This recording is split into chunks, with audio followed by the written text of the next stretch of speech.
as Ohio State officially launched a Heisman campaign for Julian Sayin. I think they have.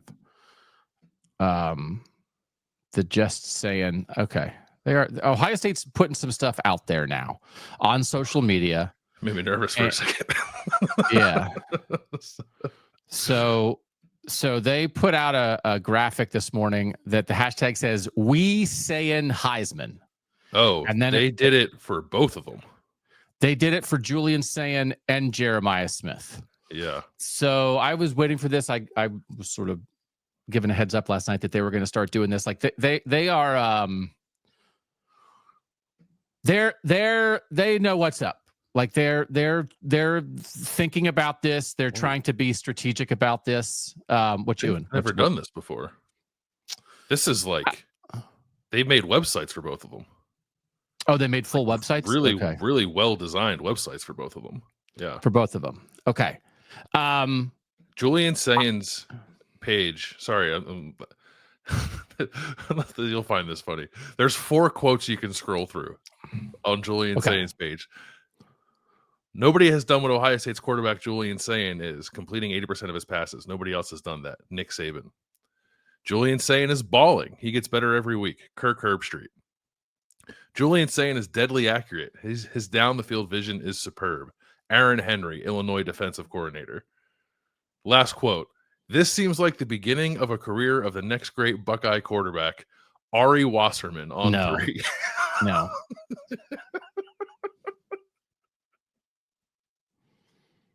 No, I'm not voting for him.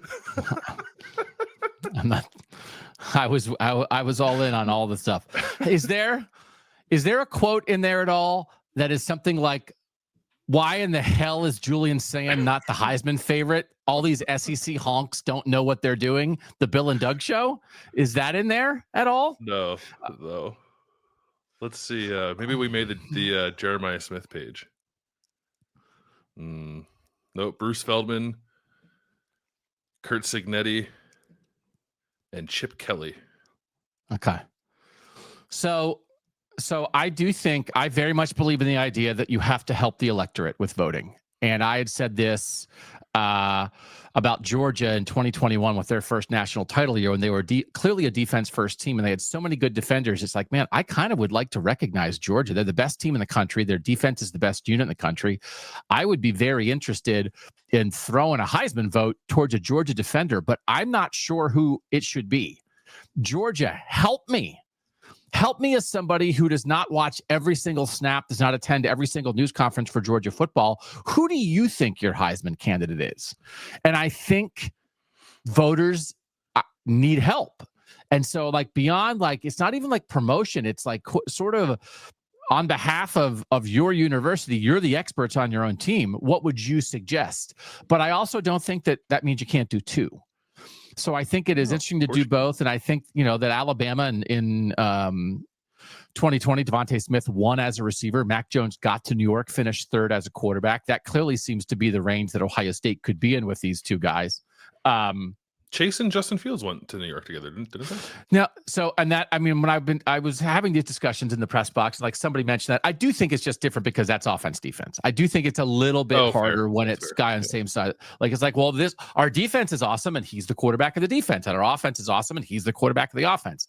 When it's 2 guys on the same side, I do think it's a little bit different.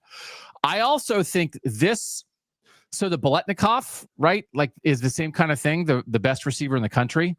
Mm-hmm. I actually think this is what Ohio State's Biletnikoff campaign should be. And I think it should be a video of Jeremiah Smith, like walking through the Woody Hayes Athletic Center, like strolling on the practice field, talking about the legacy of Ohio State wide receivers is unparalleled. From list all the Ohio State receivers. Mm-hmm. We have great quarterbacks here. We have great play callers here.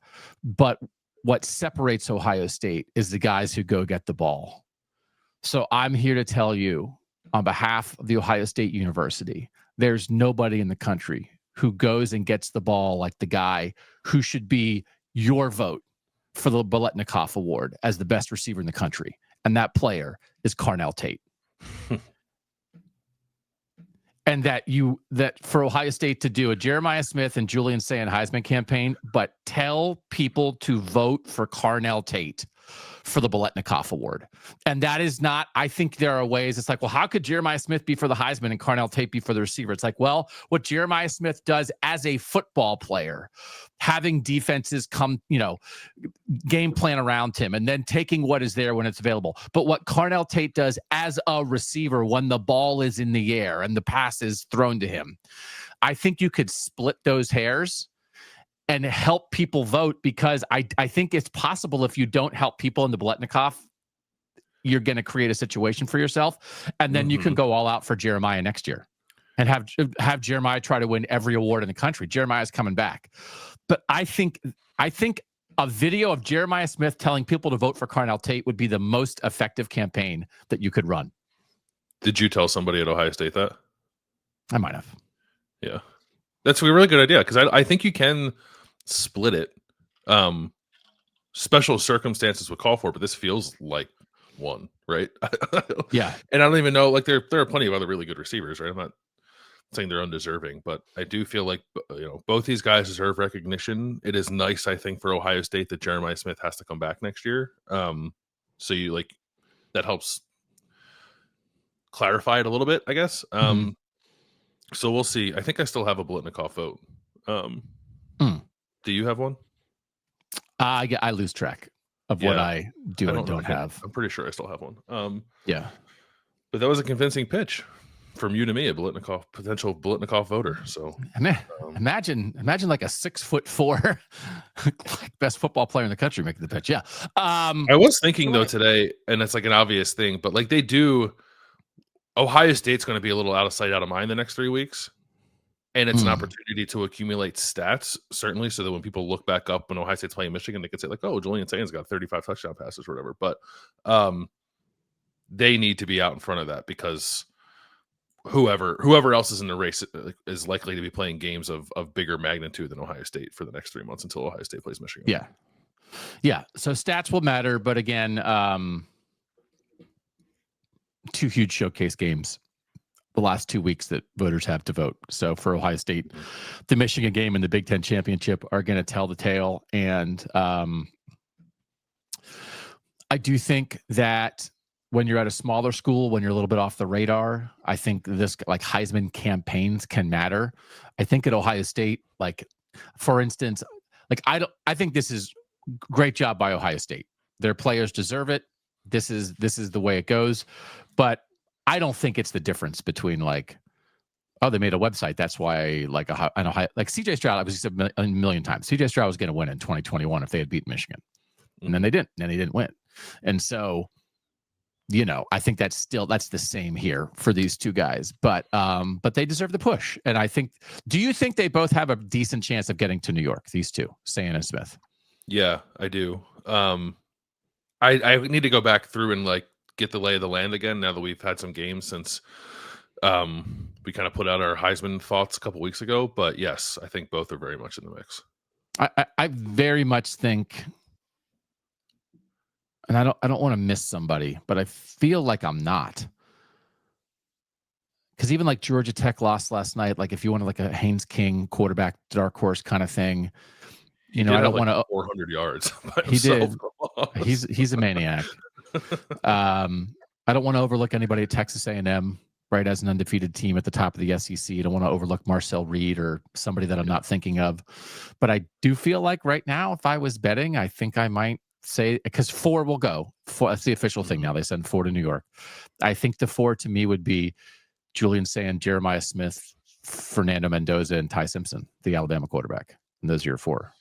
Yep, because Diego Pavia, I think, is probably out of it now. And I really don't know who else would be. Miami lost again, so I don't think it's like Ruben Bain or anybody else there. So, yeah, those feel like the 4. Yeah. Now, if Jeremiah Love. Jeremiah Love's a good one. If maybe those are the 5 for the 4 spots. Depends like how hard Notre Dame comes on. He's doing special things. He had like a 95-yard run that was like, oh my God, nobody else in the country would have made that run. If he carries Notre Dame to a playoff spot. That's a good call. And we'll get a lot, if you wind up, if 3 of those guys are on the field together in Indianapolis in the Big Ten championship game as like the last thing voters see before they vote, that could be a big deal. If there's somebody that rises, if there's somebody who has a bad game, right, that could really affect them too. So maybe those are the 5 for the 4 spots. Yeah. And like, we're jumping the gun here because like Ohio State has to beat Michigan to like guarantee it gets to Indy at this point. All this conversation about like, do conference championships matter? Should they matter? How do they factor in? Should we get rid of them? Does it really, like, do you really care if you win that trophy? It's like, you're playing for the Heisman Trophy. You're playing for the Heisman. That's a great point.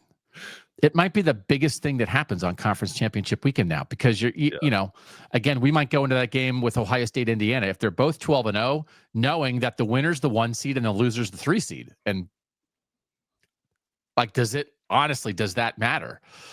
But if it's the winner's the Heisman and the loser's not the Heisman, that's a lot. Like, the Heisman's pretty famous. All right. Well, so do you know what the websites are? I didn't realize that there were actual websites. Do you know what if people want to go look at them? Sorry, give me 1 second. The Jeremiah Smith one is jjforheisman.com. And Julian is WeSayinHeisman.com. WESAYIN Heisman.com. Okay. It's JJ number 4, numeral 4 Heisman.com. Okay. Oh, that's his jersey number. They're really well done. They are well done. They have they have the little tweets and everything. Honestly, You know what I'm going to do for the next 3 weeks is try to tweet things so I can get put on that page. I know. And it's like, why can't we simultaneously have an Ohio State Heisman campaign and also promote our Substack? Is that too much to ask? Yeah. Like, they have a Columbus Dispatch story on the Sayin page. They have a Sports Illustrated story on the Sayin page. They have an athletic story on the Sayin page. And they have a Cleveland.com story on the Sayin page that actually is not a story. It's a recap of an Ohio State, of a Buckeye Talk podcast. Okay. I'm not getting my feelings hurt here, but my feelings are hurt here, and I want to be on this page. What are we doing? All right. we know there are people who may or may not listen to this podcast at times. And I just would say, we could make it something that was behind a paywall. We can make it free, but sure. We were literally screaming at people 2 weeks ago. Why is Julian Sayin not the Heisman frontrunner?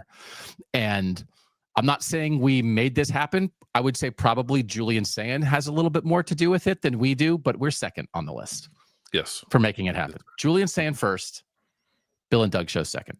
All right, let's not get bogged down by the lack of our presence on the Heisman websites made by Ohio State.